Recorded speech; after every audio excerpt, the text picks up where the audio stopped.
Bersyukur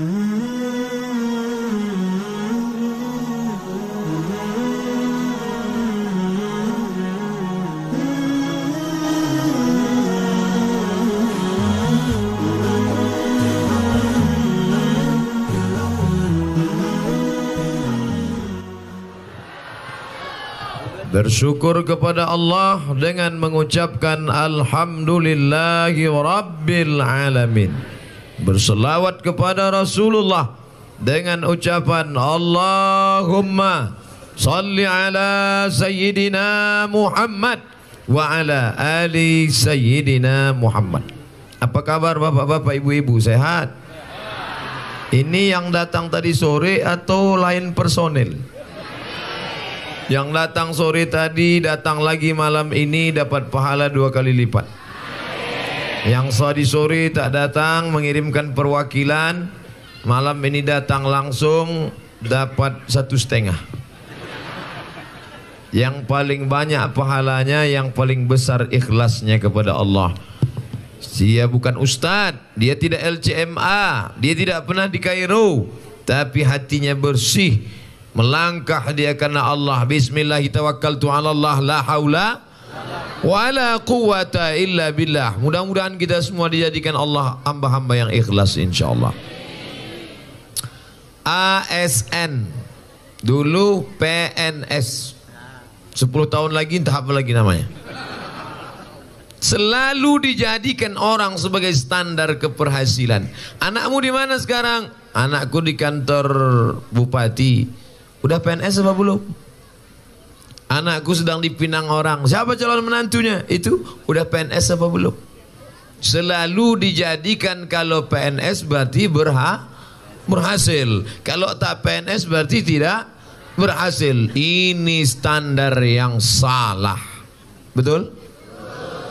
Kenapa pula betul? Saya punya kawan PNS. Saya tahu dia lulus PNS. Waktu dia lulus saya ingin betul jadi PNS. Kemarin jumpa saya di airport, dia mengaku aku sudah keluar dari PNS. Kenapa? Aku tak bisa kawin 2.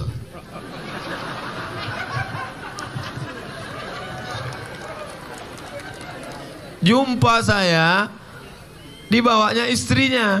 Lalu saya tanya, dulu yang waktu kita jumpa kan bukan ini. Ini yang ketiga katanya. Coba kalau aku PNS sampai mati itu aja kan. Makanya aku keluar PNS kata dia. Nah sekarang saya tanya, mau PNS atau keluar PNS? Ragu kan? Yang bapak mau jawab tengoknya sebelah.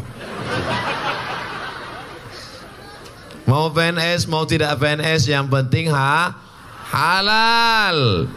PNS berangkat dari rumah jam 7 pagi, masuk kantor jam 8, di absen. Tet. Keluar jam 4 sore. Tet. Diawasi oleh CCTV. Tet. Itu kalau tidak lillahi ta'ala, stres, depresi, stroke, mati sebelah, mati. Maka PNS itu ada yang bilang, kau apa? PNS. Apa itu PNS? Pegawai ngeri sekali. Oleh sebab itu maka PNS ini tingkat keikhlasannya harus tinggi. Karena waktu kita ini tidak banyak Bapak Ibu. Siang 12, malam 12. 12 jam tambah 12 jam sama dengan 24. 24 dibagi 3 sama dengan 8. 8 jam kerja. Masuk jam 8 pagi. 9, 10, 11, 12, 1, 2, 3, 4. 8 jam kerja, 8 jam tidur. Kata dokter kalau tidak tidur 8 jam kena penyakit 5L. Lemah, letih, lesu, letoy, loyo, lunglai. 8 jam tidur, 8 jam kerja. 8 tambah 8, 16. Tinggal 8 lagi. Kemana pergi yang 8 jam? Pertama, main gaple 2 jam. Real Madrid Barcelona 2 jam. Facebook, Twitter, BBM, WhatsApp, Instagram, Telegram, miligram, kilogram. Habis. Mana waktu yang akan kau bawa menghadap Allah Subhanahu wa ta'ala? Malaikat tidak akan bertanya, hei PNS, kau mati golongan 3A apa 4B? Hei PNS, pernah jadi kepala dinas, kepala badan, kepala kantor, ada kepala, tak ada kepala? Yang ditanya adalah apa yang pernah kau buat waktu hidup? Berapa banyak orang yang sehat? Kita hidup ini bukan karena kita sehat. Berapa banyak orang sehat mati? Turun dari rumah sakit bawa kertas, medical check up, aku sehat. Otak sehat, jantung sehat, mata sehat, telinga sehat, buah pinggang sehat, semuanya sehat. Sehat, tabrak mobil, mati. Berapa banyak pula orang yang diponis dokter mati. Ustadz, ini urat kaki mesti dipotong, naikkan ke atas, namanya bypass, macam jalan tol. Kalau tidak bypass, ini darah sudah tersumbat, bapak mesti bypass. Kalau tidak mau, 2 Jumat lagi gol. Sudah berapa lama bapak hidup? Udah 2 tahun, tak mati-mati. Dokter yang memvonis tuh udah mati duluan.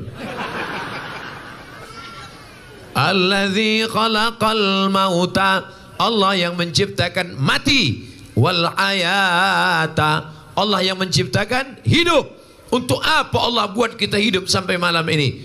Liyabluwakum ayyukum ahsanu amala, untuk diuji siapa yang paling baik amal. Masalah siapa yang duluan, siapa yang belakangan tak penting. Ini malam ini, acara ini melanggar peraturan. Kenapa? Yang mengaji tadi Tengku Abdul Qadir, yang ceramah Abdul Somad. Menurut peraturan sesama Abdul dilarang saling mendahului.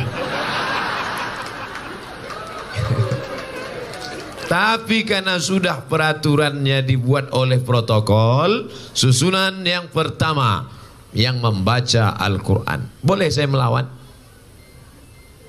Di sebelah kanan saya Pak Bupati, di sebelah kiri saya Pak Wakil Bupati. Boleh saya komplain, Pak Bupati? Kan saya diundang sini, kenapa tak saya ceramah duluan? Ikuti aja apa kata protokol. Yang naik memberikan kata sambutan Bapak Wakil Bupati. Pak Bupati udah tadi sore, Pak Wakil Bupati. Padahal acara ini terjadi karena banyak pihak, betul? Ada Bapak Kapolres, ada Bapak Dandim, ada bapak-bapak, ibu-ibu, ada dari Satpol PP, ada hadirin hadirat muslimin muslimat, kepala dinas, kepala badan, kepala kantor, yang ada kepala maupun tidak, yang ada kekuasaan maupun tidak.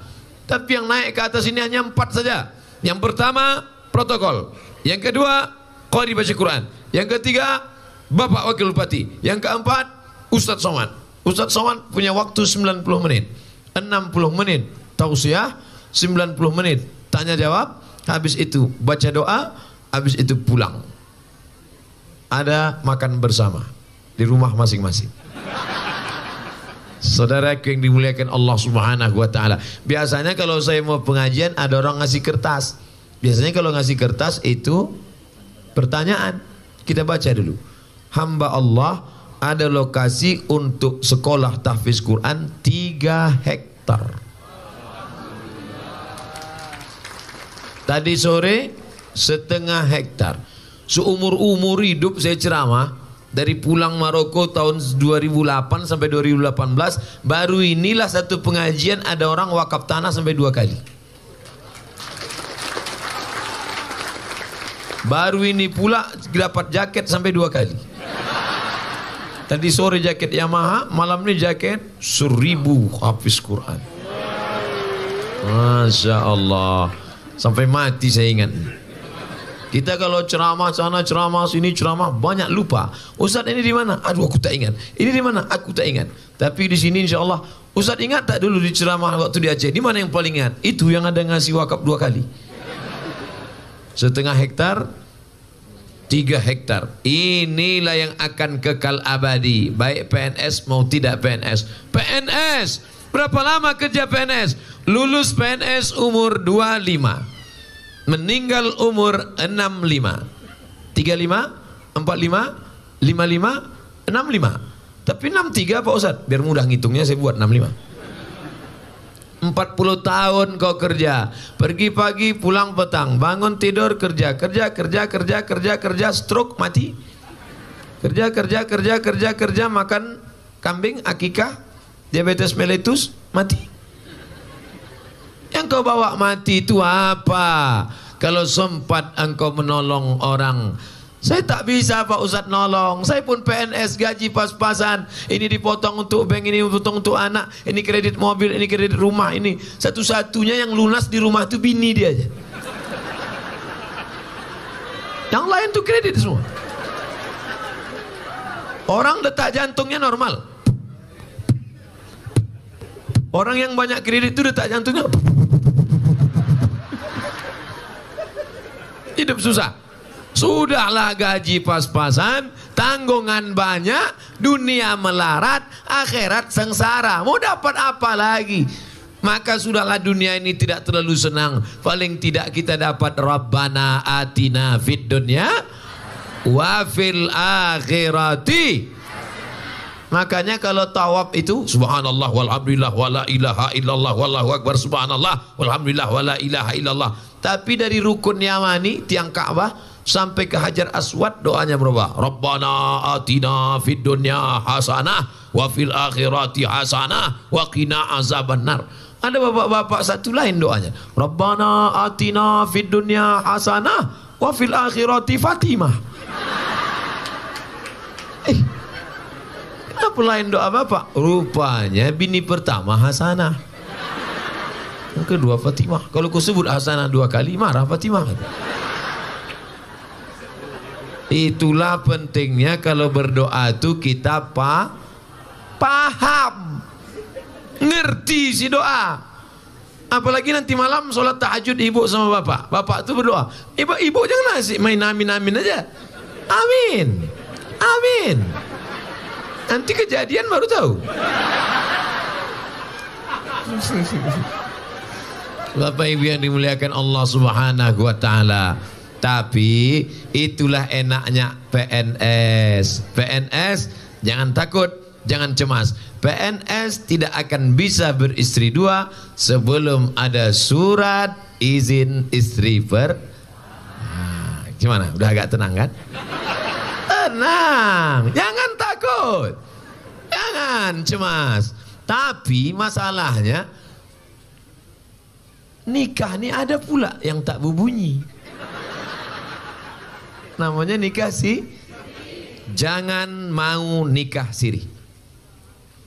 Ingat, perempuan, jangan mau nikah siri. Kenapa? Nanti kalau suamimu tiba-tiba meninggal, engkau tak bisa dapat harta warisan. Ketika kau menuntut, mana warisan saya? Mana hitam di atas putih. Ini foto kami selfie, tak laku.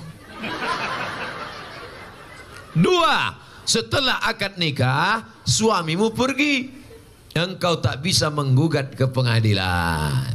Kalau nikahnya resmi, bisa.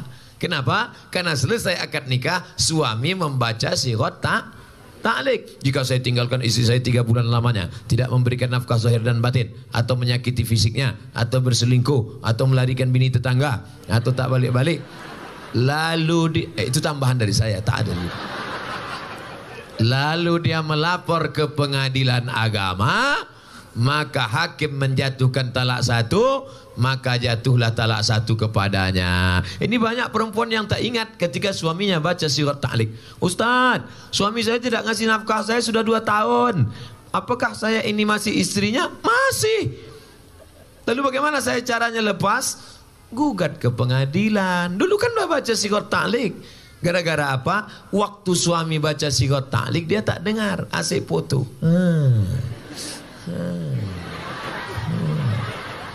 Makanya dengar baik-baik. Perempuan, Ustadz, suami saya kena narkoba, terus dia divonis masuk penjara 20 tahun. Gimana saya Pak Ustadz?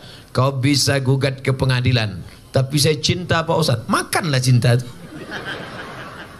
Bapak Ibu yang dimuliakan Allah Subhanahu wa taala, menjadi PNS itu mulia apa tak mulia?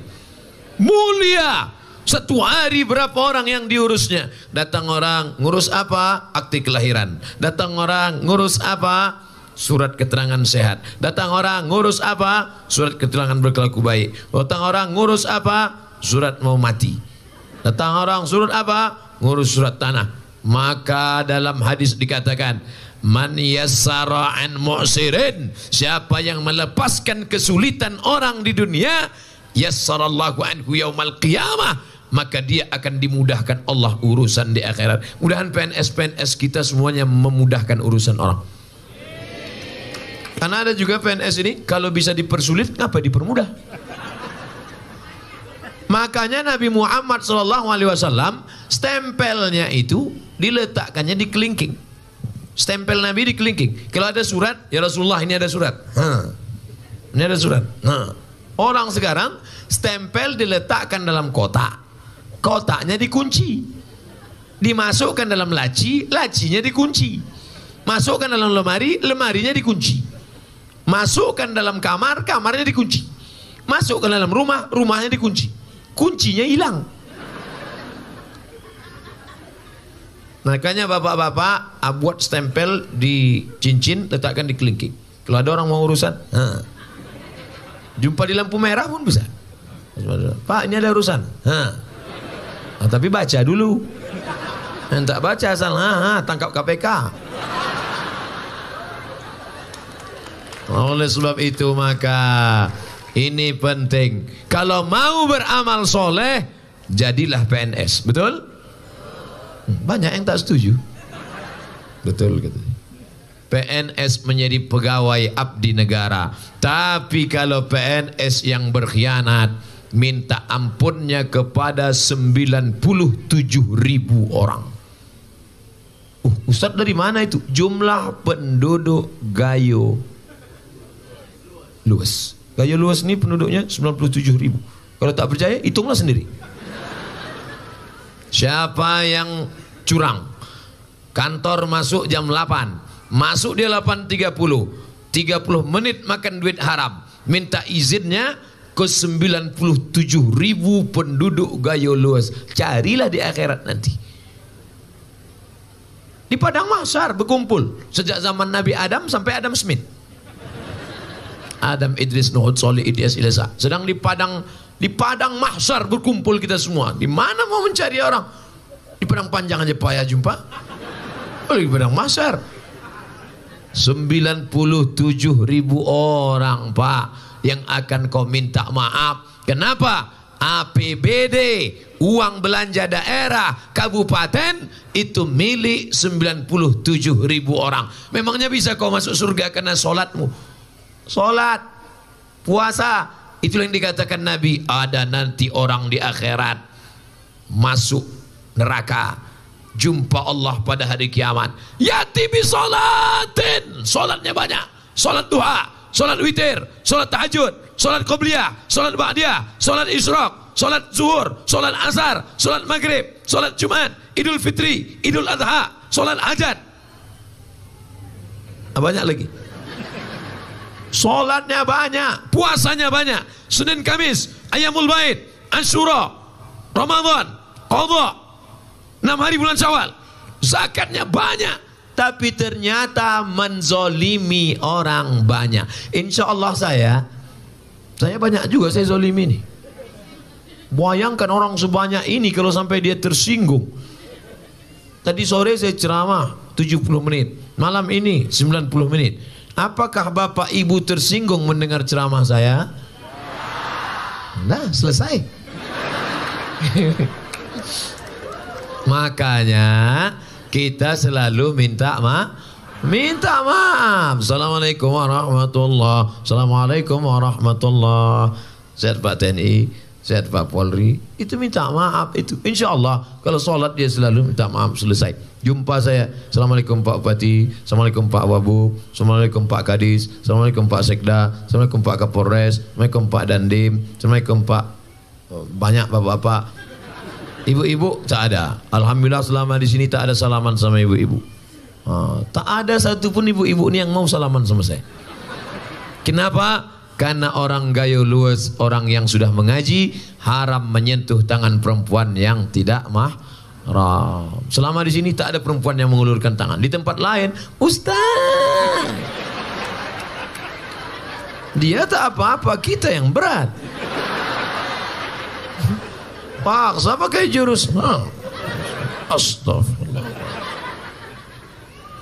Kenapa Kenapa Ustaz tak mau salaman sama dia? Ya ayyut'ina ala ra'si ahadikum. Dicucukkan paku ke kepalamu lebih baik daripada menyentuh tangan perempuan yang tak mahram. Patutlah kami tengok Ustaz itu. Asal ada nenek-nenek mau salaman, asal ada anak gadis. Itu terbalik. Kalau nenek-nenek baru kita pegang, karena tidak membangkitkan syahwat. Kalau anak gadis jangan. Tapi sekarang ada pula jenis orang lewat anak gadis cantik cuek aja deh. Lewat anak gadis tak bernafsu dia. Lewat anak lajang baru bernafsu. LGBT, bencong, homo. Mudah-mudahan generasi kita diselamatkan dari penyakit ini insyaallah. Bapak Ibu yang dimuliakan Allah, maka menjadi PNS kehormatan, menjadi PNS kebahagiaan, bisa menyenangkan 97.000 orang, bisa membahagiakan 97.000 orang, bisa menyenangkan hati 97.000 orang, masuk surga kau secepat-cepatnya.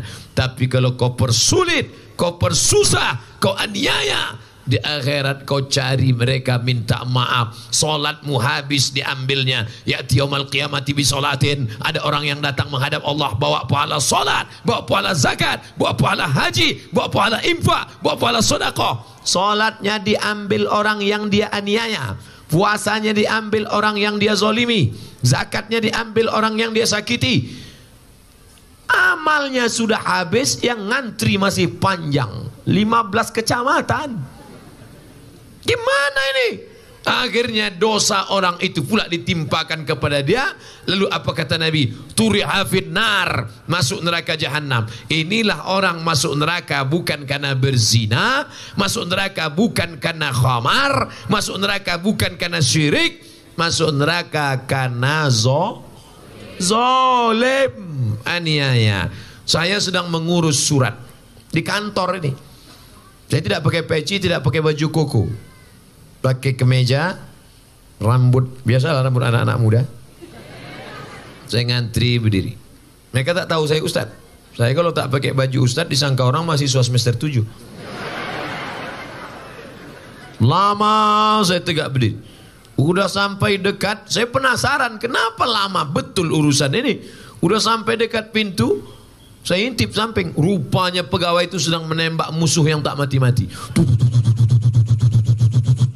Suara tak keluar karena dia pakai earphone. Makan haram. Tak mungkin saya ceramah di situ. Tak mungkin saya tegak assalamualaikum ya ayyuhalladzim. Ini orang makan haram. Lamalah kami tegak berdiri di situ. Di dunia kau punya kuasa, di dunia kau buat kami tegak lama, di akhirat nanti lebih lama lagi. Tapi tidak saya cakapkan, dalam hati aja.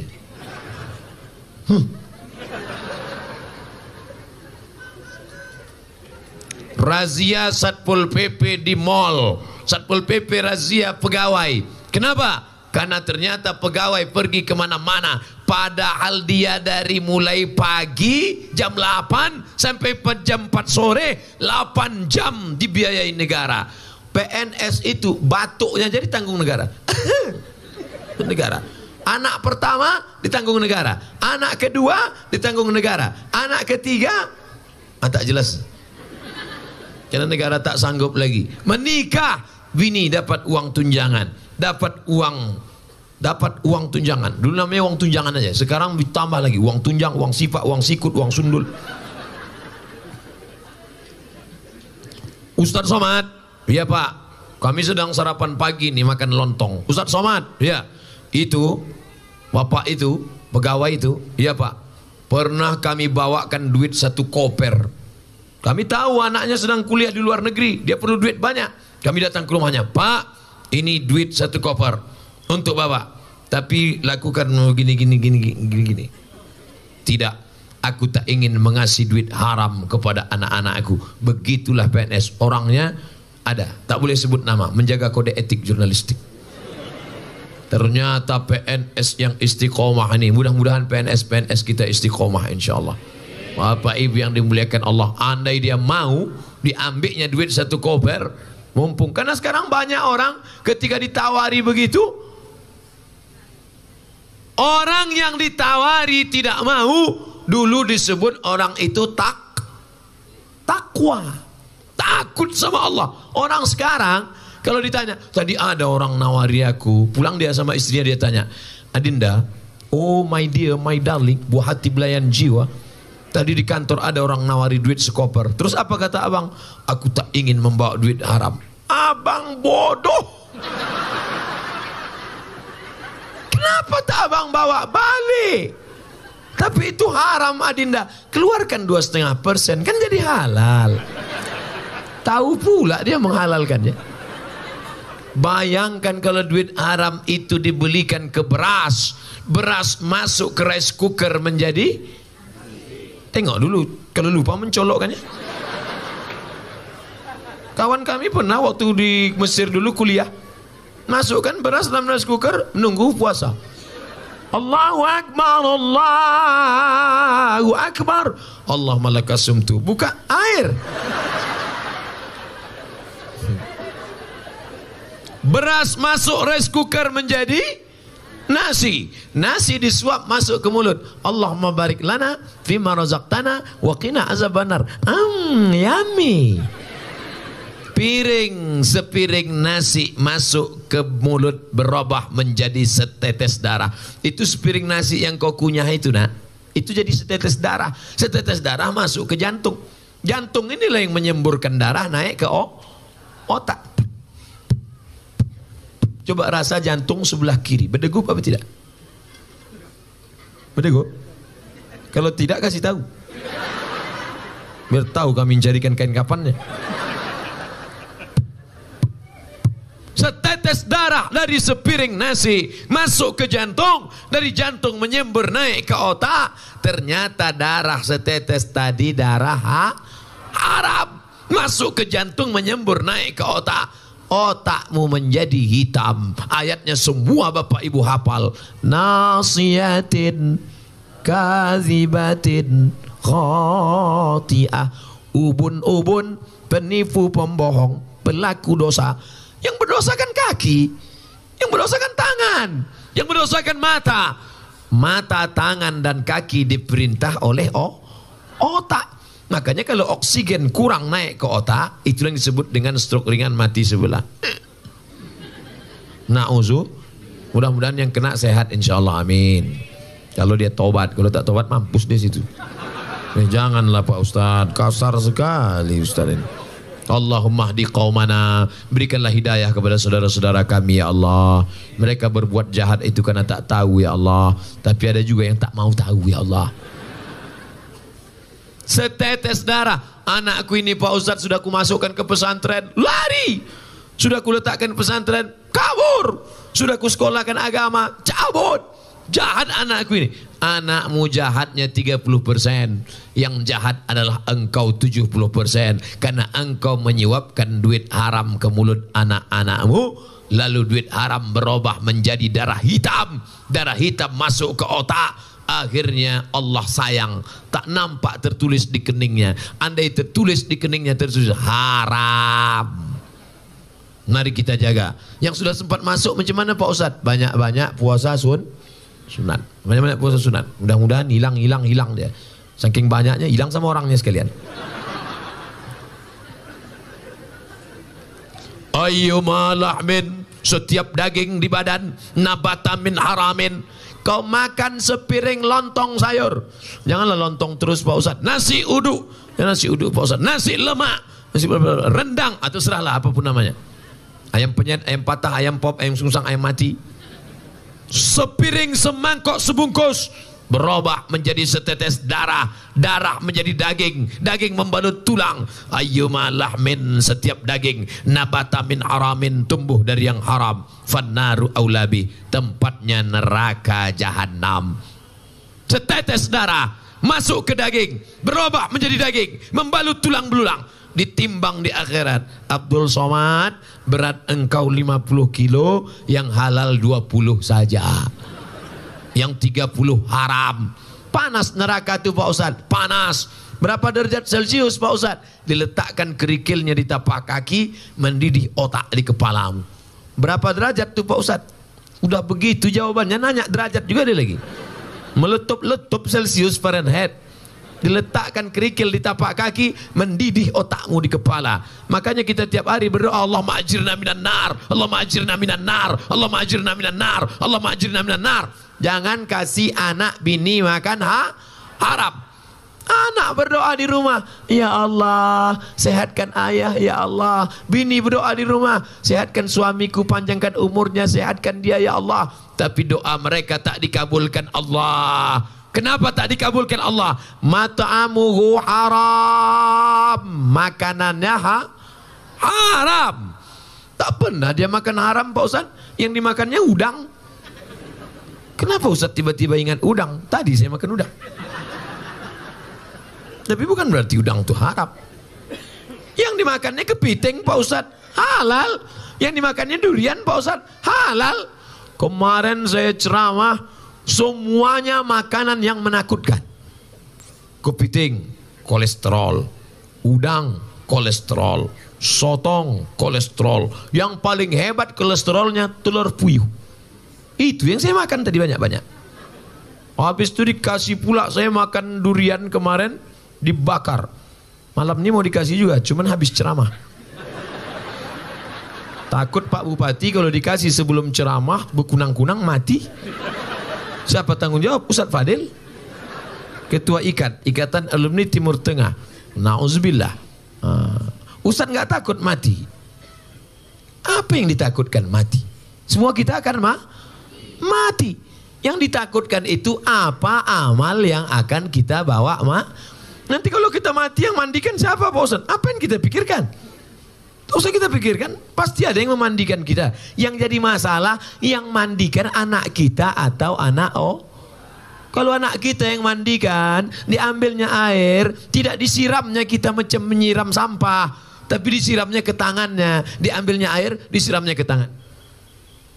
Takut dia air itu jatuh langsung ke kulit, kulit kita merasakan sakit yang baru saja merasakan sakaratul. Ayah, pelan-pelan. Coba kalau anak tidak sekolah agama, tidak pesantren, tak tahu dia cara mandikan. Jadi siapa yang mandikan ini? Saya. Kata orang yang dulu kau ejek-ejek karena dia miskin dan susah. Kebetulan ibu ini orangnya sombong. Angkuh. Kalau berjalan hidungnya aja naik ke atas. Tangan 3 menunjukkan cincin baru. Padahal 3-3-nya imitasi. Bu, di mana kantor bupati? Sana. Oh, begitu mati, anak tak ada sekolah agama, tak tahu memandikan orang tua. Apa kata orang kampung? Inilah saatnya hari pembalasan. Siapa yang mandikan? Kami. Anak-anaknya, keluarganya, tolong keluar. Kunci mereka pintu, tahankan. Mana superpel? Cucukkan mereka hidung. Ini yang sombong dulu kan. Ya ambilnya brus WC itu, cucuk-cucuk. Baru kau tahu. Makanya ibu memandikan anak ibu berapa kali? Mandi pagi sekali.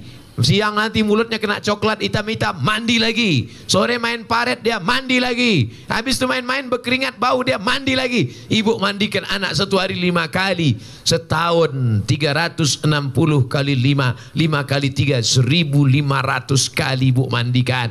3 tahun 5000 kali ibu mandikan. Ibu hanya minta mandi jenazah. Itu pun dia tak tahu.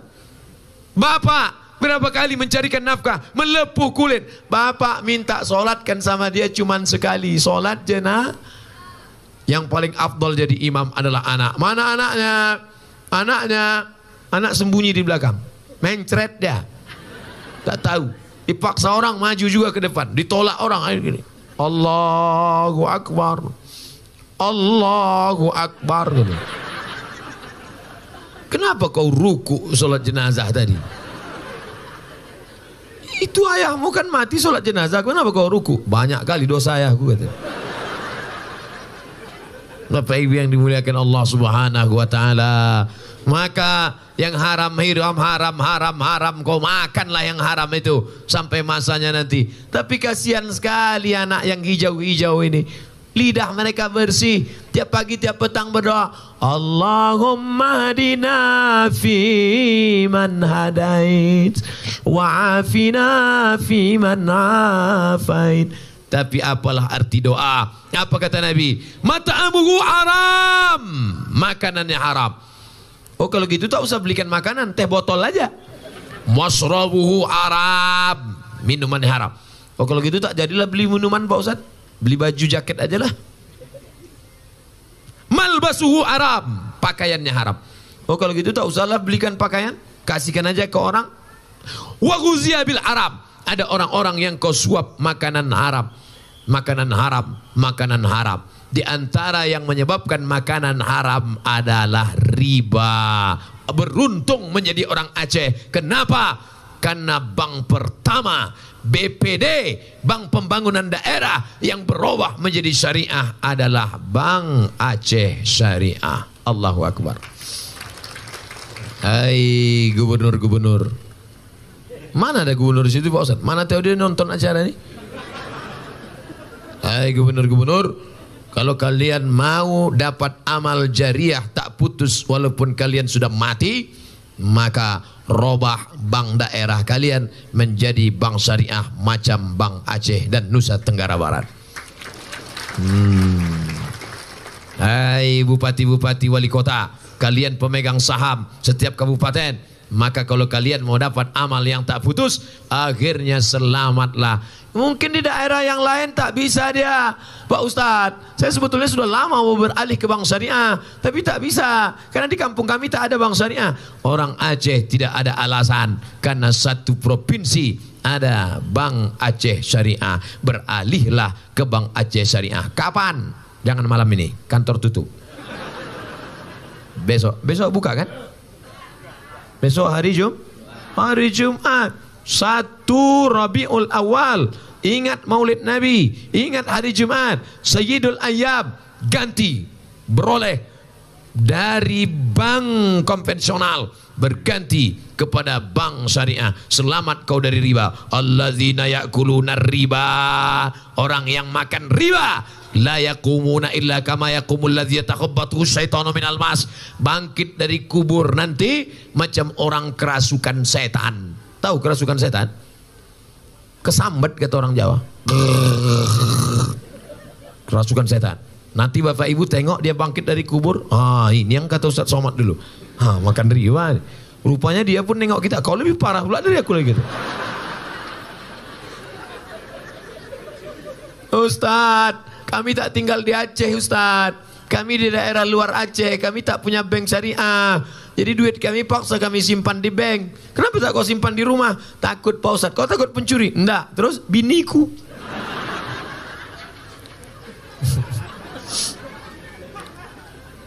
Datanglah bininya bawa duit. Bang, ini duit apa bang? Duit sial.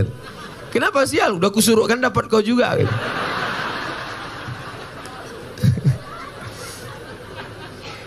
Jadi kalau menabung di bank konvensional dapat bunga, bunganya itu kemana kami buat? Kami makan haram, kami campakkan haram, dimakan haram, dicampakkan haram. Jadi gimana? Serahkan ke lembaga yang dinikmati orang banyak. Tanahnya sudah ada 3 hektar, tambah yang tadi 3,5 hektar. Tentu perlu semen, batu bata. Untuk satu lokal itu biayanya 100 juta. Waktu saya difitnah bahwa Abdul Somad membawa tentara Hizbut Tahrir, Abdul Somad ini aliran sesat, Abdul Somad ini mau buat negara.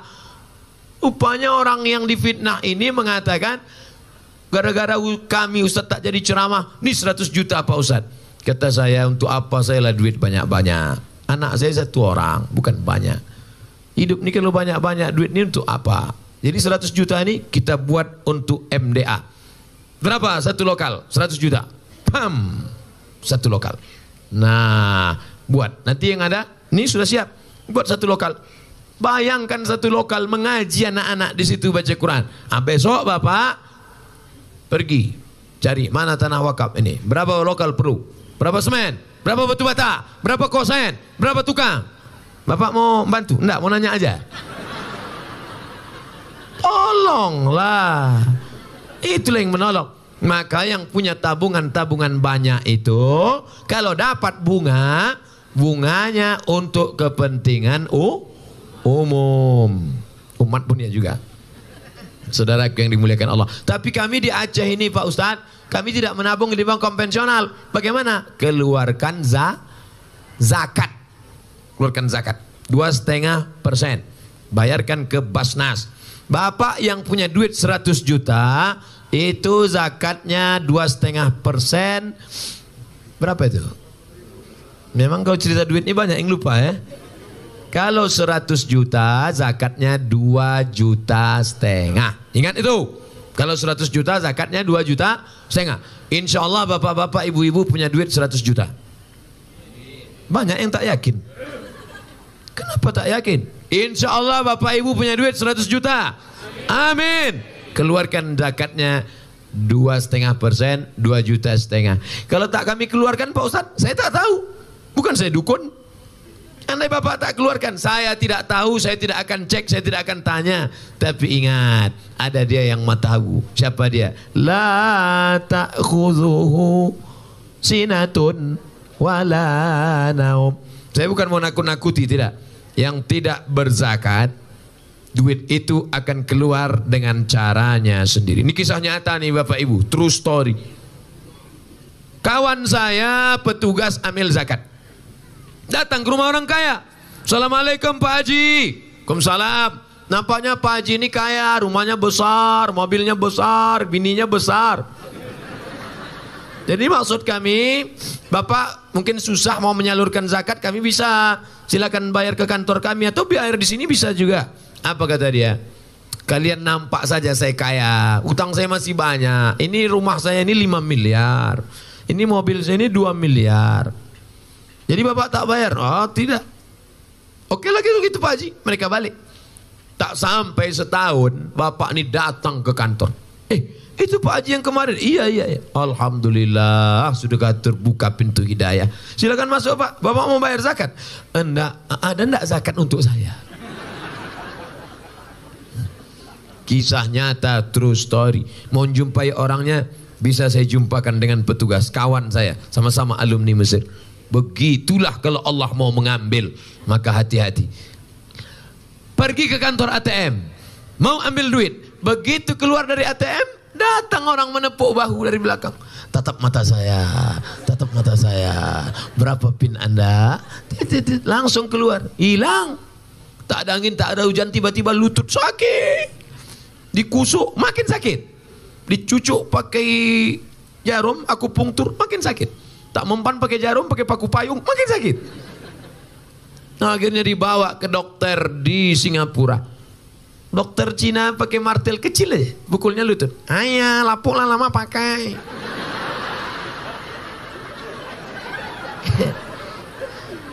Jadi gimana dokter? Tenang, kita sudah import lutut dari Cina. Berapa harganya? Sebelah kiri 40 juta, sebelah kanan 40, ongkos pasang 20. Pas 100. Itulah duit yang kau simpan tadi. Gimana? Udah ada terasa badannya udah? Saya bukan nakut-nakutin. Ingat, kau simpan dia di bawah bantal, kau simpan dia di bawah kasur, kau simpan dia di ATM. Sampai masanya hilang. Yang kekal abadi mana? Yang kau bangunkan ke musola kecil, yang kau bangunkan ke lokal MDA, yang kau bayarkan ke sekolah anak yatim. Anak yatim ini saya biayai sampai selesai S1 Pres. Itulah yang akan menolong di hadapan Allah Subhanahu wa taala. Mudah-mudahan anak-anak kita kaya-kaya sehingga bisa menyekolahkan anak yatim. Besok balik dari kantor, pergi ke tempat panti asuhan. Assalamualaikum Pak Panti. Ya, berapa anak yatim sini? Aku mau mengamalkan ceramah Ustaz Somad tadi malam. Mau kubayarkan semua. Berapa anak yatim sini? Ada 100 orang. Keluarkan, mau kubayarkan. Semuanya? Enggak, 3 orang aja. Kebetulan duit kita tak cukup kan? Bapak 3 orang, bapak 3 orang, bapak 3 orang, ibu 3 orang. Ada kita 100 orang. 100 kali 3 menjadi 300. Kalau cuma beramal sebatang lidi tak bisa buat apa-apa. Tapi kalau satu lidi diikat, maka insya Allah. Makanya bayar zakatnya ke Basnas, Badan Amil Zakat Nasional. Saya pertama kali diundang di Aceh ini 2017 atau 2016. Waktu itu perolehan zakat kabupaten, saya ceramah lah. Saya dari Riau, ada satu kabupaten di tempat saya, zakatnya 10 miliar. Selesai pengajian kami pun makan. Berapa tadi Ustaz Somad? 10. Di tempat kami ini 17 miliar katanya. Rupanya banyak pula dia lagi. Oleh sebab itu maka kalau Ustaz Somad yang ceramah, bayarlah zakat, bayarlah zakat, bayarlah zakat. Khutbah Jumat berapi-api. Siapa yang tak bayar zakat? Jamaahnya. Ustaz berapi-api, dia berair-air di bawah. Tapi ada orang yang tidak ceramah. Dia tidak pernah ceramah. Diam aja. Tapi orang takut sama dia. Kenapa? Karena dibuatnya perda zakat. Potong atas 2,5%. Siapa itu? Orang yang punya kekuasaan. Kira-kira kekuasaan itu penting apa tidak? Penting. Perda, peraturan daerah. Yang buat siapa? DPR. Assalamualaikum Ustaz Somad. Waalaikumsalam. Ustaz setuju enggak kalau saya jadi DPR? Mantap, mainkan. Apa nasihat Ustaz untuk saya? Kalau Bapak duduk nanti di sana, keluarkan 3. Pertama, perda zakat, potong atas PNS kabupaten. 2, keluarkan perda berbusana muslimah. Jangan sampai anak gadis roknya pendek setengah tiang. 3, perda masukkan pendidikan agama ke sekolah umum SMP dan SMA. 5 pelajaran. Quran, hadis, fikih, akidah akhlak, bahasa Arab, sejarah Islam. Gimana? Siap? Bukan Bapak saya tanya. Ini saya menanya caleg ini. Ini telepon belum putus lagi. Nanti ada giliran Bapak baru saya tanya. Kita ulang balik ya. Kita ulang balik. Kalau Bapak nanti duduk di situ, perjuangkan 3. Pertama, perda zakat, PNS potong atas kabupaten. Kedua, perda berbusana muslimah. Jangan lagi anak gadis membuka jilbab bagi yang muslimah. Yang ketiga, masukkan 5 pelajaran agama. Bapak siap? Oh, siap Pak Ustaz. Sudah 5 tahun, tak ada dia nelpon saya lagi. Entah dia duduk, entah terduduk. Wallahualam, tak tahu kita.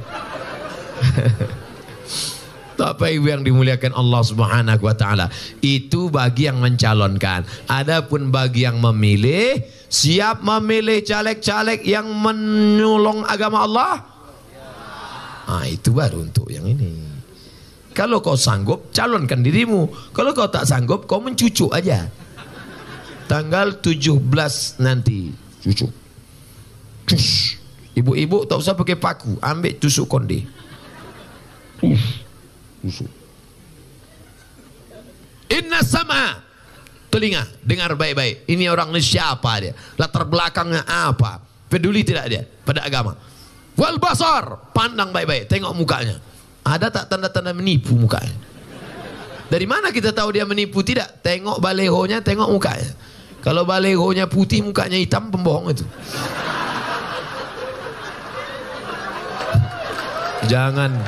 Jangan muka awak pula yang ditengok orang. Untung tertutup daun.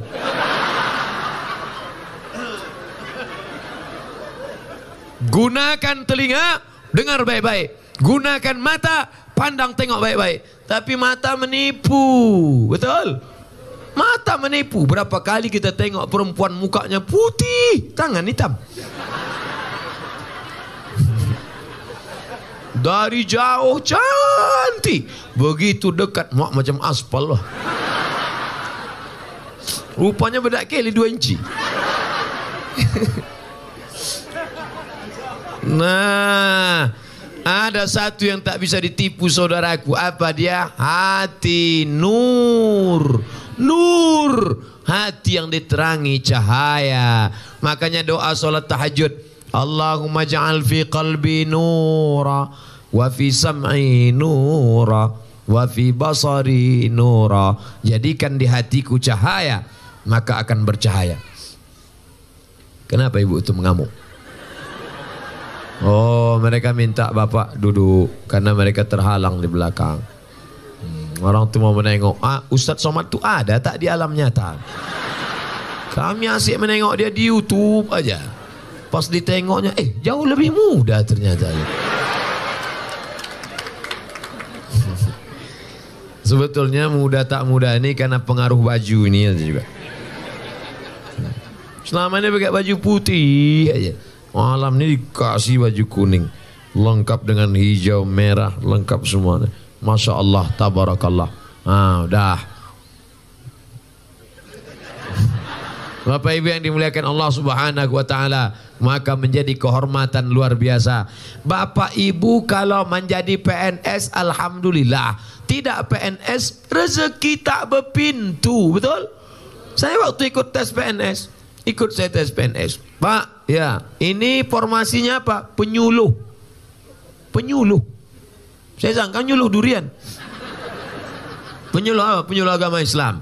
Saya tengok di map saya nomor 62. 62. Kalau boleh tahu Pak, yang lulus berapa orang? 1. Yang ikut 62. Berarti kalau saya nyogok, ada 61 orang mendoakan saya mati tegak. Ya Allah, rezeki kami diambil dia, mati tegak lah dia. Itulah banyak yang mati tegak. Mati. Jadi Ustaz ikut tes PNS, tak jadi.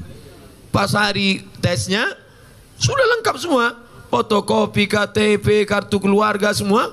Pas hari tesnya, hari yang sama tes dosen. Pilih 2, penyuluh apa dosen? Penyuluh apa dosen? Penyuluh terang, dosen 2 sen.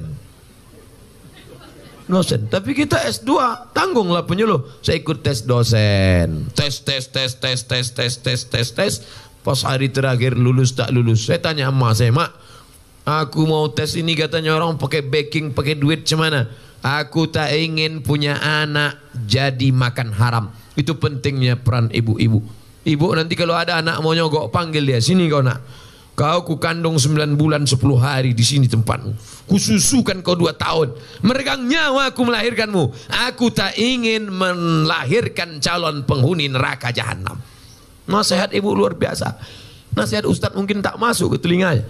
Dulu kata orang-orang tua, masuk telinga kanan, keluar telinga kiri. Masih ada tersangkut di dalam. Sekarang enggak. Masuk dari kanan, keluar juga kanan. Mental. Maka nasihat saya tak masuk, tapi nasihat ibu masuk ke kepalanya. Jangan kau menyogok nak, jangan kau makan haram nak. Saya ingat betul nasihat emak saya. Apa kata dia? Kalau memang di situ rezeki kau nak, kau lulus. Kalau tapi tidak rezeki, rezeki tak berpintu. Mungkin di tempat lain rezeki kau. Tak akan ada mungkin makhluk di atas dunia ini yang tidak diberi Allah Ta'ala rezeki. Maka bekerjalah, bekerjalah, bekerjalah. Ikut saya tes, alhamdulillah lulus. Jadi yang dari tadi saya ceramah PNS, mungkin ada dalam pikirannya, ini ustadznya nindir-nindir PNS, jangan-jangan karena dia tak lulus nih. Karena banyak juga orang berapi-api, apa itu PNS? Apa itu PNS? Kenapa Bapak marah betul sama PNS? Aku tak lulus kemarin. Saya lulus. Sampai sekarang saya PNS. Oleh sebab itu maka ini nikmat besar. Tapi bukan berarti yang tidak PNS rezeki tak berpintu. Banyak kawan-kawan saya, saudara-saudara saya, pergi saya rumah makan, saya tengok rumah makan, mantap rumah makan, makan saya dalam. Pas sedang makan, saya tengok kawan saya SMA dulu. Ngapain dia di sini? Kok ngapain di sini? Dia senyum aja.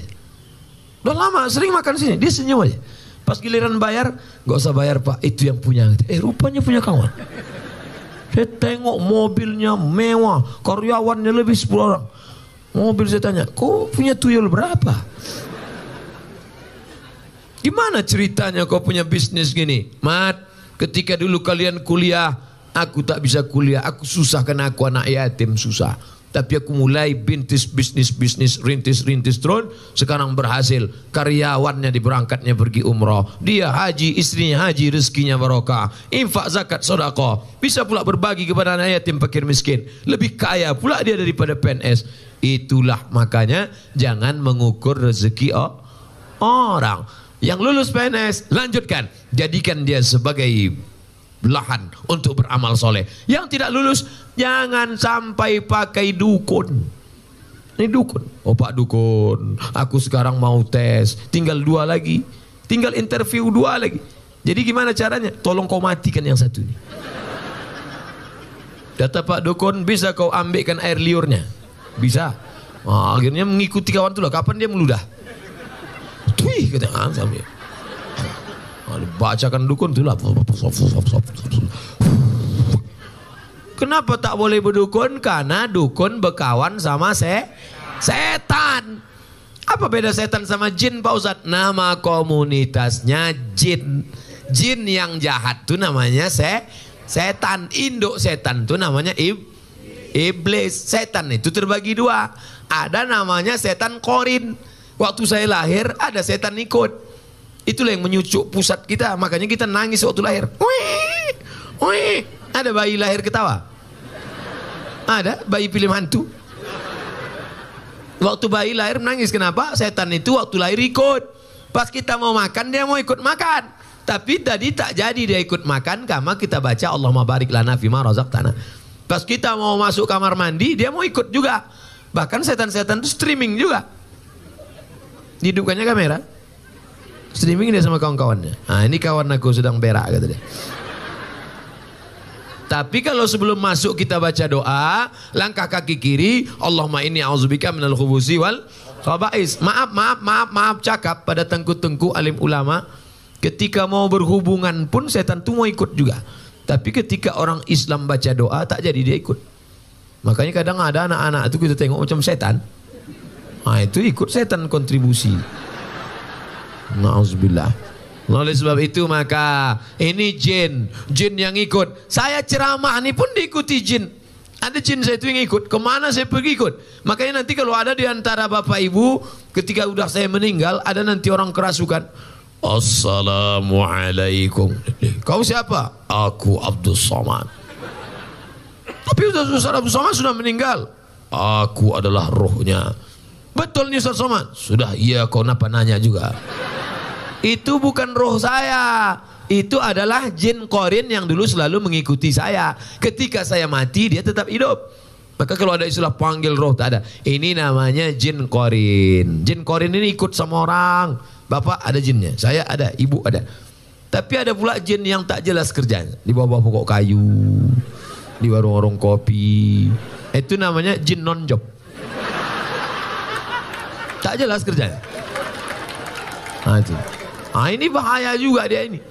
Oleh sebab itu maka anak-anak gadis, sebelum kalian bangun pagi sebelum pergi kalian baca qul huwallah, Fatihah sekali, qul huwallah 3 kali, qul bil falaq sekali, qul bin nas sekali, ayat kursi sekali. Ulang. Fatihah sekali, qul huwallah 3 kali, qul bil falaq sekali, qul bin nas sekali, ayat kursi sekali. Qul huwallah Fatihah sekali, qul huwallah 3 kali, qul falaq sekali, qul bin nas sekali, ayat kursi sekali.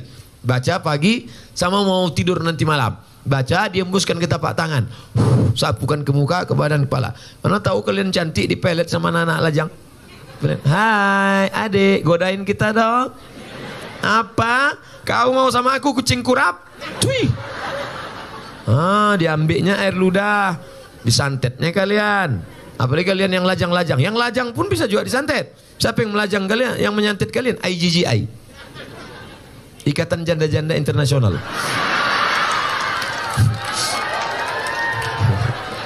Tengoknya mak ganteng kali abang tuh kata dia. Bang, mau tak nikah sama aku bang? Apa? Kau janda yang gadis aja yang ngeces. Kau pula mau ngejar aku? Awas. Ini dukun-dukun ini.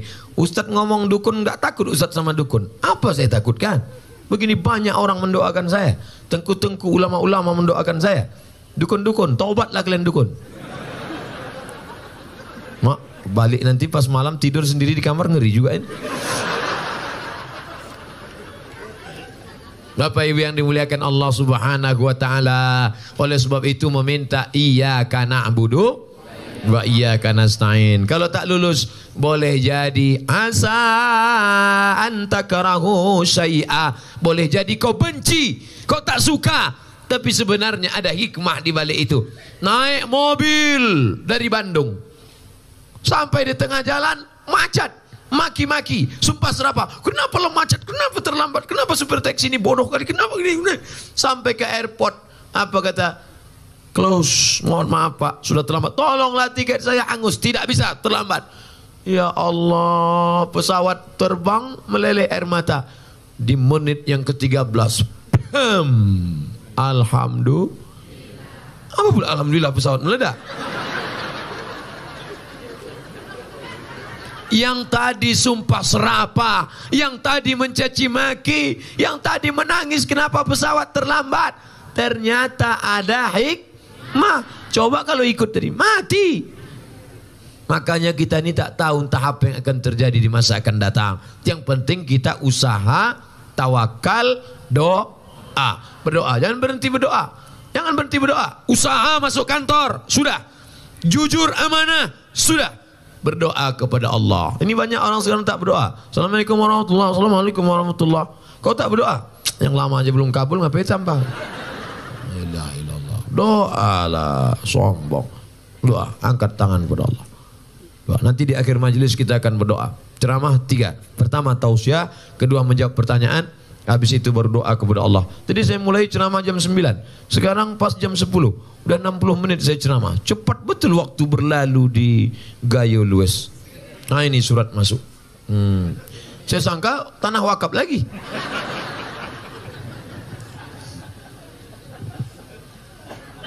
Pak Ustadz, semoga selalu diberikan kesehatan. Inilah yang membuat Ustadz Somad sehat.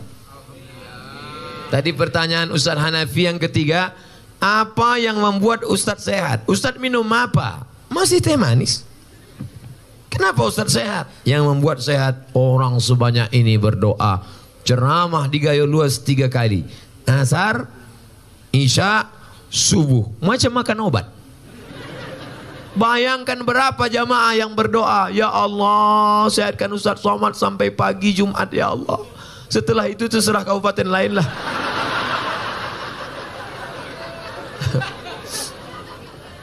Pak Ustadz, apa sama berbakti sama orang tua dengan berbakti sama mertua?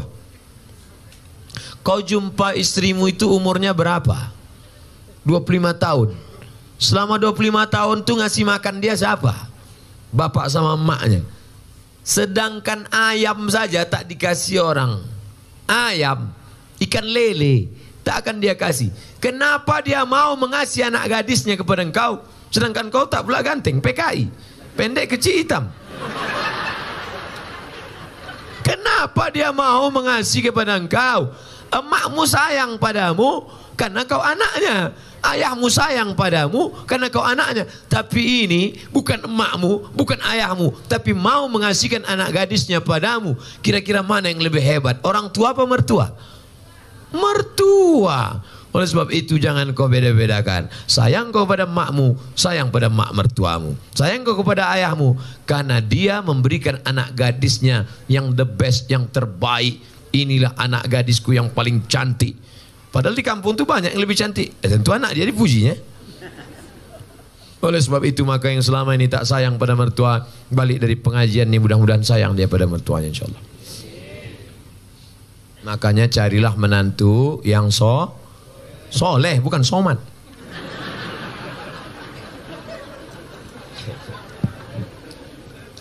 Ustadz, kalau pergi ke Mekah untuk haji tapi uangnya pinjam dari bank boleh apa tidak? Bank syariah, Bank Aceh Syariah, boleh. Masa masa ngutang ibadah Pak Ustadz? Boleh ngutang. Pak Haji pinjam duit 2,5 juta, aku mau kurban. Kurban bulan berapa? Bulan Zulhijjah. Nanti kelapaku panen bulan Muharram. Boleh. Ada yang akan membayarnya, boleh. Yang tak boleh itu, Pak Haji pinjam duit 2,5 juta, apa yang akan kau bayarkan? Kuserahkan pada Allah Subhanahu Wa Taala. Nah itu tak boleh. Misalnya kau PNS, lalu pergi kau ke bank syariah, lalu kata orang bank syariah ini akadnya murabahah, nanti dapat bantuan. Sebelum berangkat sudah lunas. Saya tidak tahu di Gayo Lues. Kalau di Pekanbaru Riau, store 2017, berangkat 2031. 2030 malaikat maut datang. Insya Allah, mudah-mudahan kita bisa berangkat haji insya Allah. Ada satu kabupaten di Indonesia miskin susah, tapi jamaah hajinya terbanyak. Bupatinya cerita ke saya, Ustadz Somad, ini kabupaten miskin, tapi jamaah hajinya terbanyak. Loh kok bisa gitu Pak Bupati? Orang kampung kalau tanam padi, pas nanam itu mau pergi haji, mau pergi haji, mau pergi haji, mau pergi haji. Pas dia nanam karet, mau pergi haji, mau pergi haji. Disampaikan Allah niatnya. Yang kampung lain enggak, mau kawin lagi, mau kawin lagi. Sampai juga, sampai juga. Insya Allah bisa dua-duanya insya Allah. Ustadz nih cerita kawin aja. Untuk memanas-manasi ada yang belum nikah. Bukan untuk saya untuk apa? Ada kawan kita belum nikah. Ustadz, di keluarga orang tua saya cuman saya yang muslim. Alhamdulillah. Mudah-mudahan saudaramu dapat hidayah insya Allah. Jika saya siap sholat langsung panjatkan doa untuk ibu saya. Sahabat tidak apa Ustadz? Nabi mendoakan non muslim. Apa doanya? Allahumma hdi qaumi fa innahum la ya'lamun. Berikan kaumku, adikku, kakakku, emakku, adikku hidayah supaya mereka bersyahadat asyhadu an la ilaha illallah wa asyhadu anna Muhammadar Rasulullah. Hukum seorang istri minta kepada suaminya imam solat, tapi suami tak mau. Nah, ini laki Fir'aun ini.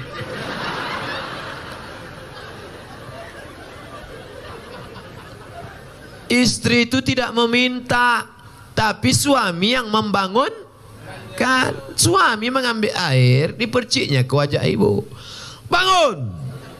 Nah itu kalau anak udah 3. Kalau waktu masih pengantin baru kemarin, wake up my darling, wake up my honey.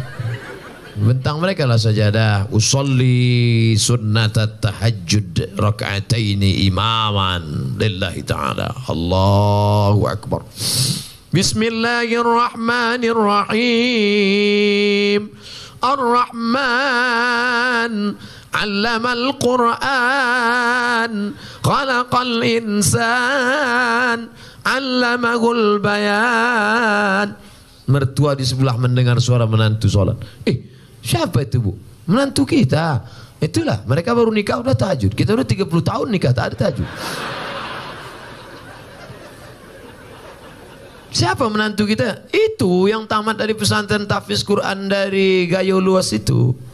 Masya Allah. Amin ya Rabbal Alamin. Menantu akan datang. Menantu yang sekarang buka pintu. Mudah-mudahan suami-suami yang belum sholat, mudah-mudahan selesai pengajian nih sholat dia. Ustadz Somad, dulu kusangka kalau nikah sama dia aku bahagia. Pas dia datang meminang, ayahku bertanya, kau PNS? Golongan 3 pak. Apa peganganmu? Itu kunci mobil. Punya kau? Punya abangku. Tapi tak lama lagi mau aku beli itu dah. Akhirnya kusangka nikah sama dia bahagia Pak Ustadz. Ternyata sudah 2 tahun, 3 tahun menikah tak ada kebahagiaan. Gimana rasanya? Macam tidur sama babi hutan. Walaupun hidup 1000 tahun, kalau tak sembahyang, apa gunanya? Walaupun hidup 1000 tahun, kalau tak sembahyang. Ibu nanti kalau ngayun anak gitu, sepohon kayu daunnya rimbun, serta buahnya, walaupun hidup 1000. Kata laki, kau nyindir aku ya kan? Rupanya laki tak sembahyang, laki hantu.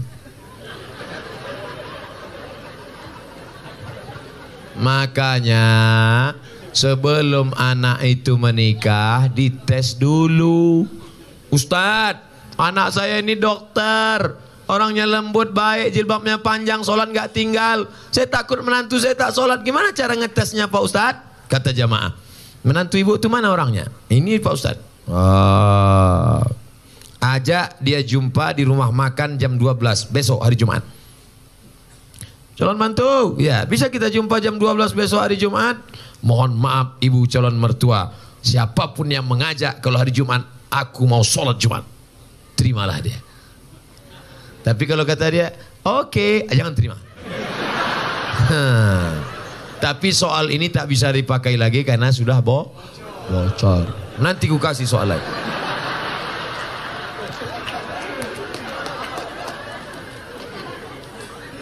Orang dulu kalau mencari calon menantu, besok Pak, saya mau minang anak Bapak, besok kau datang ke rumah saya maghrib.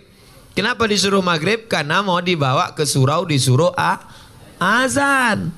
Allahu Akbar, Allahu Akbar. Mantap azannya. Samsung, HP. Dulu calon menantu dites azan. Setelah lulus azan, bapak tu pun pura-pura batuk. Bapak tak bisa maju jadi imam nih, tadi minum es 3 drum. Kalau kau maju jadi imam, dia pun maju dah. Ghairil maghdubi alaihim waladdallin. Amin. Bismillahirrahmanirrahim. Inna a'tai. Kata mertua di belakang, mak gaya kau ngeri kali ya. Sangkan tak ayat apa tadi? Punya itu juga. Tapi jadilah daripada tidak sama sekali. Makanya kalian yang muda-muda ini latihan jadi imam. Latihan jadi imam. Kalau latihan jadi imam jangan langsung sholat isya. Jadi imam tuh latihannya zuhur dulu. Zuhur tuh modalnya takbir aja. Allahu Akbar.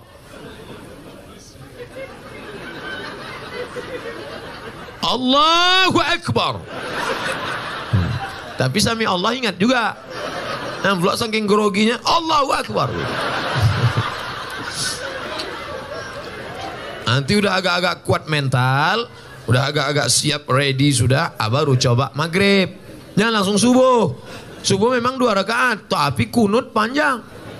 Nah, maghrib lah mulai coba. Bismillahirrahmanirrahim.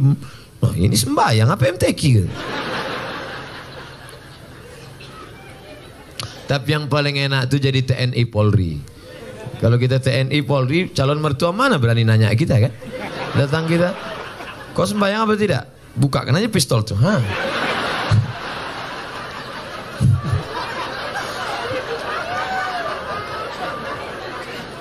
Akad nikahnya pun, aku nikahkan engkau dengan anakku dengan mahar sebentuk cincin emas tunai. Siapa?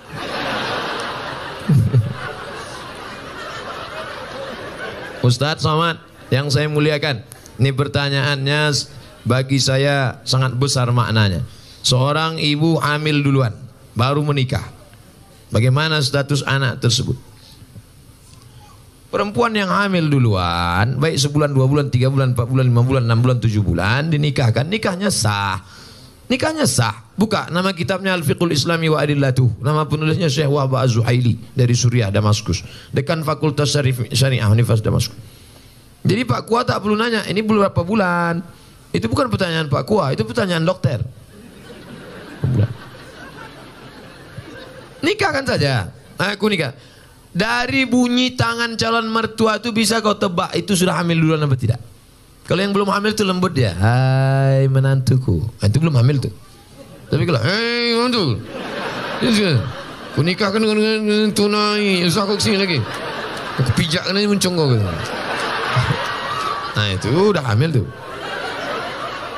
Nah kalau sudah hamil dia, nikahnya sah. Nanti anak lahir tak usah diulang lagi. Sah. Yang jadi masalah anak nanti lahir tidak boleh pakai bin bapaknya. Pakai binnya siapa? Bin maknya. Bin Fatimah, bin Aisyah, bin Khadijah. Dah. Kebetulan nama maknya Tilan, Abin Tilan lah.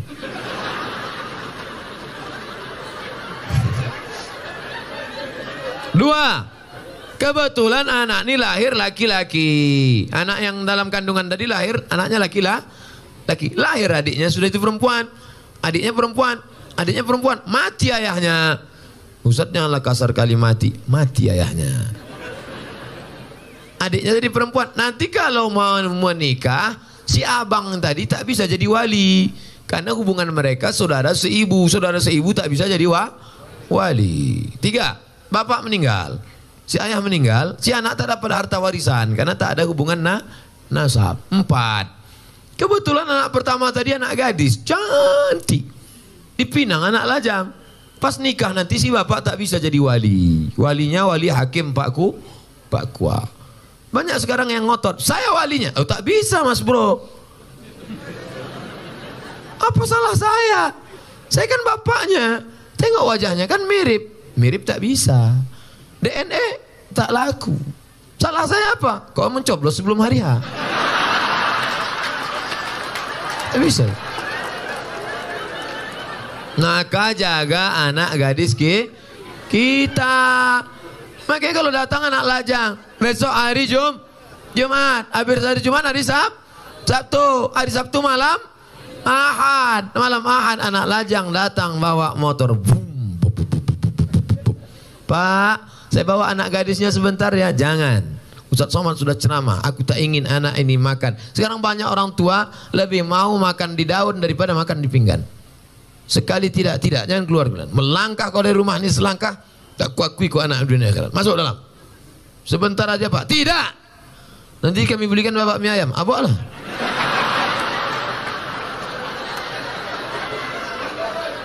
Semangkuk mie ayam lah pula harga anak gadis kau. La ilaha illallah Muhammad Rasulullah. Ibu juga harus sepakat sama bapak. Kalau bapak sudah mengatakan tidak. Sebentar aja, tidak. Sekali tidak. Datang istri dari belakang, kasihlah bang. Kita dulu lebih parah dari itu lagi. Inilah yang membuat anak ini rusak. Kalian pun yang lajang-lajang, ini pakai motor, udah dibawa, bonceng sana, bonceng sini, bonceng sana, bonceng sini, gembong masuk angin. Yang mengandung 9 bulan 10 hari laki-laki apa perempuan? Perempuan. Yang melahirkan meregang nyawa laki-laki apa perempuan? Perempuan. Yang ngidam muntah-muntah laki-laki apa perempuan? Maka jaga kehormatan kalian adik-adikku, anak-anakku. Jaga. Tak ada harga kalian. Sekolah aja bagus-bagus. Yang lajang-lajang, jangan kalian pacaran. Tak usah kalian pacaran. Emangnya Ustaz dulu tak pernah pacaran? 4 tahun saya di Mesir tak pernah pacaran. Kalau tak percaya tanya sama Ustaz Fadil. Tak pernah Ustaz kan?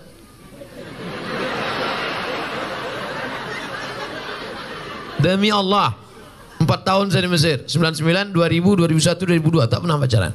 Kenapa? Tak dapat. Persaingan ketat.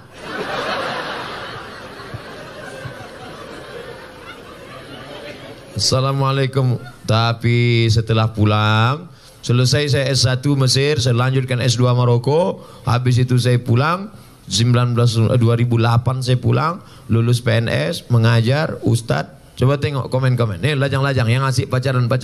Kalian serius saja belajar. Sekolah. Saya tak ganteng macam kalian. Hitam, pesek, kurus, kering, hitam. Coba tengok komen-komen di FB, di Instagram. Ustadz jadikan yang kedua ya. Tak usah kalian takut jodoh-jodoh itu. Apa kalian takut? Apa hukum sogok menyogok dalam Islam? Itulah yang udah aku jelaskan tadi. Udah. Ar-rashi wal murtashi. La'ana Rasulullah SAW ar-rashi wal murtashi. Yang menyogok masuk neraka, yang disogok masuk neraka. Duit sogok haram, dikasih anak bini makan haram, dimakan masuk darah hitam naik ke otak, jantung kotor, menjadi darah daging masuk neraka jahanam. Dibawa pergi haji Makkah. Labbaik Allahumma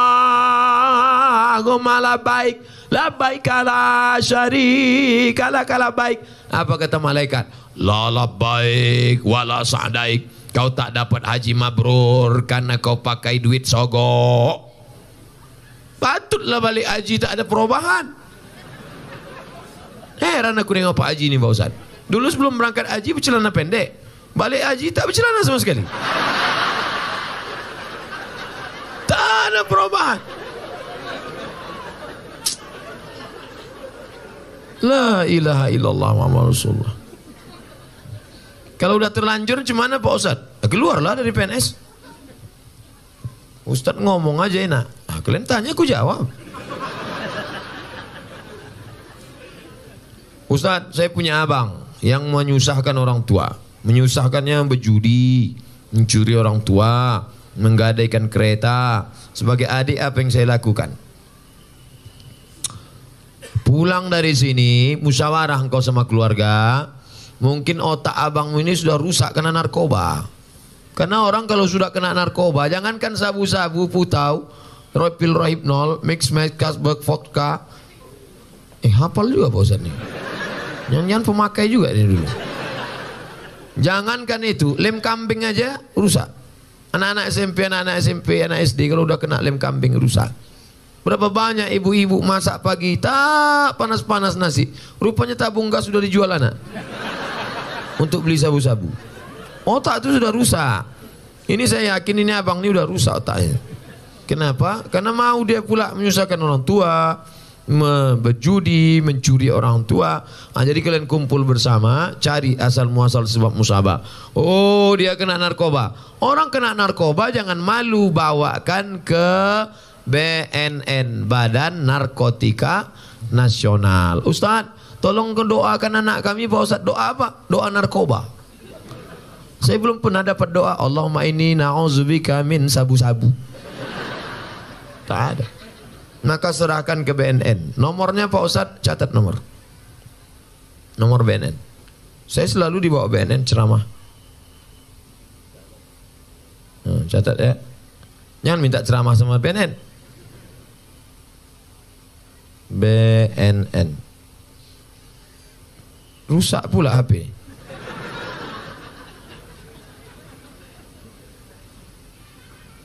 BNN. Catat 08 08 13 11 44 2193. Nanti rekamannya ada. Telepon dia. Nah, nanti anak bapak tuh, adik abang tuh ditangkapnya. Tangkapnya bawa sini. Banyak yang berterima kasih. Gimana keadaannya sekarang? Alhamdulillah Pak Ustadz. Gimana? Udah ditangkap. Setelah ditangkap diobati dia. Diobati, rehabilitasi, balik dia sehat, bisa lagi sehat dengan kita, bisa bersosialisasi dengan masyarakat. Ini saudara kita. Saudara kita. Tapi ada juga yang tidak kena narkoba, dibawa ruqyah. Bawa ke tengku-tengku, ke alim ulama, tuan-tuan guru kita, ke dayah-dayah, di ruqyah. Mungkin dia diganggu jin setan. Setan. Ustadz, suami saya tak sholat, kemarin di ruqyah tak ada respon apa-apa. Berarti tak salah setan. Kadang kasihan juga kita. Kadang-kadang setan ini sikit-sikit setan salah. Sikit-sikit setan salah. Laki tak sembahyang setan salah. Laki selingkuh setan salah. Kata setan, aku tak ada, goda dia aja gatal kan.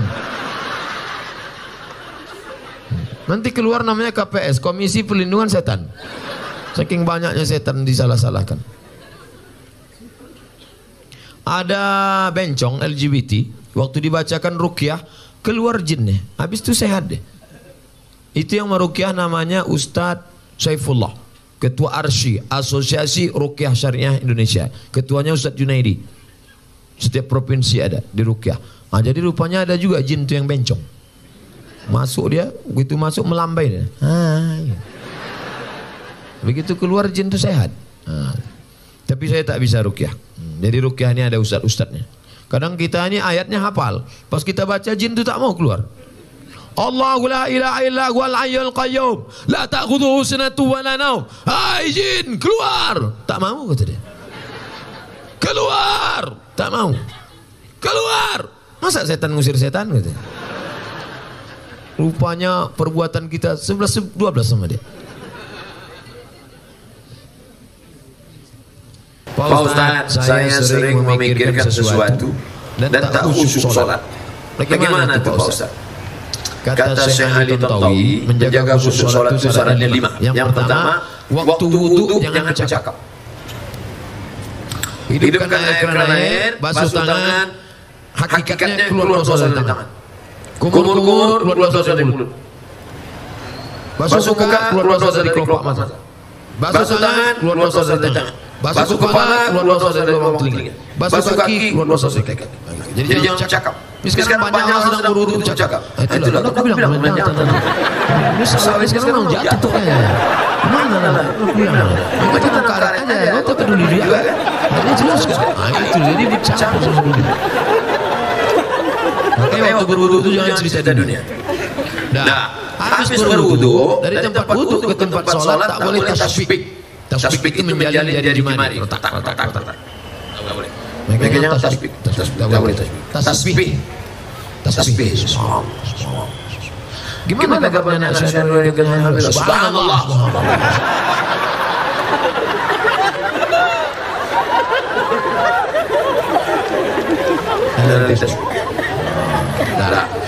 Yang ketiga, menyambut azan.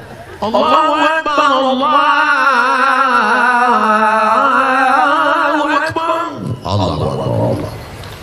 Hayya 'alas shalah. La haula wala quwwata illa billah. Jadi jangan ngobrol dengan azan. Jadi kalau ada yang ajak kita ngobrol terus sedang azan, kabarnya saya jadi acara. La haula wala quwwata.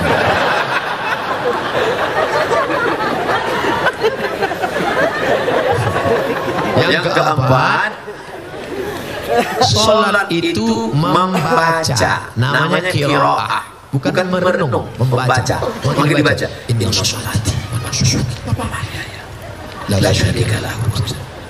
Ya khabab, ya. Nabi itu kalau sholat mulutnya bergerak atau tidak? Nabi kalau sholat mulutnya bergerak.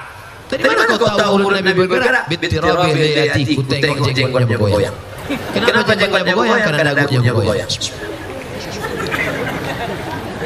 Sekarang banyak orang sholat mulutnya diam.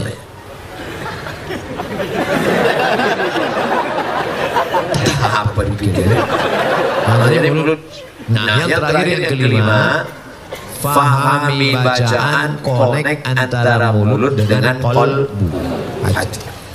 Allah, sholat zuhur, Allahu Akbar. Macam naik motor. Soalnya macam naik motor, macam bawa mobil, udah agak-agak ngantuk. Macam naik sepeda motor, macam orang naik motor king. Konsen, fokus. Salah bukan hilang kesadaran. Ada orang bilang, kalau sudah sholat itu hilang kesadaran. Berarti kau dilahirkan jin. Karena sahabat-sahabat Nabi waktu sholat itu sahabat tidak hilang. Mana dalilnya? Ketika sahabat sedang sholat, tiba-tiba Nabi datang. Waktu itu Nabi sakit, imamnya Abu Bakar. Datang Nabi waktu sahabat sedang sholat, maka sahabat memukul tangan. Mukul tangan mau ngasih tahu Abu Bakar, karena tak mungkin ngomong Abu Bakar itu Nabi datang. Menunjukkan mereka sadar, terbuka matanya. Sholat itu mata dibuka, bukan ditutup. Dari mana dalil sholat buka mata? Uqtulul aswadaini fi sholat, bunuhlah dua yang hitam waktu kau sedang sholat. Waktu sedang sholat bunuhlah dua yang hitam. Apa itu? Ular dan kala jengking. Macam mana kita tahu ada ular kala jengking kalau mata tertutup? Tiba-tiba dengar suara bisik. Apa? Rupanya ular anaconda. Mata dibuka. Makanya kalau kita sedang sholat, misalnya habis motong karet di hutan, sedang sholat. Di depan motong karet itu ada sumur tua. Tiba-tiba datang entah dari mana datang orang buta mau masuk. Jangan tengok aja, tolong dia. Kau biarkan masuk. Kau tarik tangannya, tarik selamatkan dia. Maka sholat tidak batal. Selama tidak mau ngomong, jangan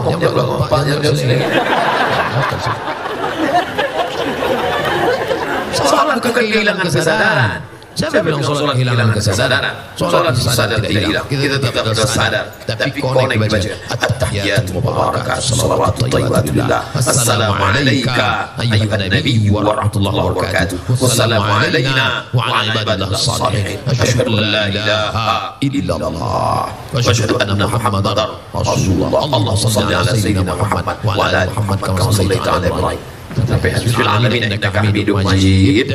Lanjut lagi. Allahumma ighfir li ma qaddamtu wa ma akhartu wa asrartu wa a'lantu wa asraftu wa ma ta'ala minni. Antal muqaddim wa antal mu'akhir la ilaha illa anta. Subhanaka inni kuntu minadh dhalimin. Allahumma inni a'udzubika min adzabi jahannam min adzabil qabri wa min fitnatil mahya wal mamat min syarri fitnatil masiihid dajjal. Allahumma inni ala dzikrika wa syukrika wa husni ibadatik. Assalamualaikum warahmatullahi. Allah memberikan kekhusyuan, kita berusaha menyiapkan cawan. Saya dari Miss XXX. Bagaimana tanggung jawab seorang abang yang paling besar terhadap keluarga setelah bapak meninggal dunia? Tanggung jawab terhadap ibunya. Maka engkau menjadi wali bagi adik-adikmu.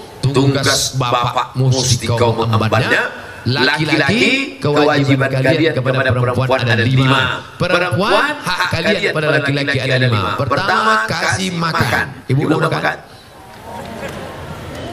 Yang kedua, kasih pakaian. Nampaknya pakaian perempuan-perempuan di